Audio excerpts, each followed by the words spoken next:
अगर आपके पास सिर्फ 30 मिनट्स हैं तो आप ये क्विक वाइट चिकन हांडी बना के रेडी कर लें। इसके लिए आपने क्या करना है, कढ़ाई के अंदर आपने ऑयल ऐड की, इसके अंदर आप रफली चॉप करके प्याज ऐड कर देंगे, इसमें हरी मिर्ची ऐड कर देंगे, ऑयल में हल्का सा फ्राई करके इसको निकाल लेंगे। उसके बाद आपने सेम ऑयल के अंदर यहाँ पे चिकन ऐड करना है, बोनलेस चिकन मैंने लिया है। इसके अंदर आप लहसुन अदरक का पेस्ट ऐड करेंगे, इसके अंदर सॉल्ट ऐड करेंगे, इसके अंदर धनिया पाउडर ऐड करेंगे, एक साथ यहाँ पर आप ब्लैक पेपर ऐड करेंगे, काली मिर्च, और ये मसाले ऐड करने के बाद आप हल्का से जो है इसको ऑयल में फ्राई करेंगे। इसके अंदर आप योगर्ट ऐड कर देंगे, इसको अच्छे तरीके से आप मिक्स करेंगे। और क्या करना है, फिर आपने जो प्याज और हरी मिर्ची को हल्का सा ऑयल में सौटे किया था उनको ग्राइंड करके जो आप इसके अंदर ऐड कर देंगे। ठीक है जी, यहाँ पर आप इसको कवर करके छोड़ देंगे ताकि हमारा जो चिकन है वो आधे से ज़्यादा गल जाए। अब देखिए गोश्त हमारा आधे से ज़्यादा गल चुका है, ऑयल ऊपर आ चुका है। इसके अंदर आपने जीरे को भून के उसको पीस के ऐड कर देना है। इसके बाद यहाँ पर इसके बाद हम ऐड करने वाले हैं टेट्रा पैक क्रीम होती है, वो मैंने ऐड की, एक पैकेट क्रीम का मैंने इसके अंदर ऐड कर दिया था।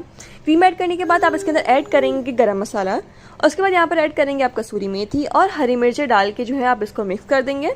मिक्स करने के बाद आप बिल्कुल थोड़ा सा पानी डालेंगे, जितनी आपने ग्रेवी रखनी है उसके अकॉर्डिंग। तो मैंने इसको मिक्स करके जो है वो थोड़ा सा इसके अंदर पानी डाल के इसको कवर करने के लिए कवर करके रख दिया। बस आपने इसको दम देना है, तकरीबन 5 से 6 मिनट आप इसको हल्की आंच पर रखेंगे। यहाँ आपकी बहुत ही मज़ेदार बोनलेस चिकन वाइट हांडी रेडी हो गई है। मैंने इसको धनिया डाल दिया, ऊपर इसके ऊपर बटर ऐड कर दिया ताकि वो बहुत मज़ेदार बटरी इसका फ्लेवर आए। मेरे हस्बैंड को तो बहुत पसंद आई। अब आप भी अपने हस्बैंड के लिए बना के उनको खुश कर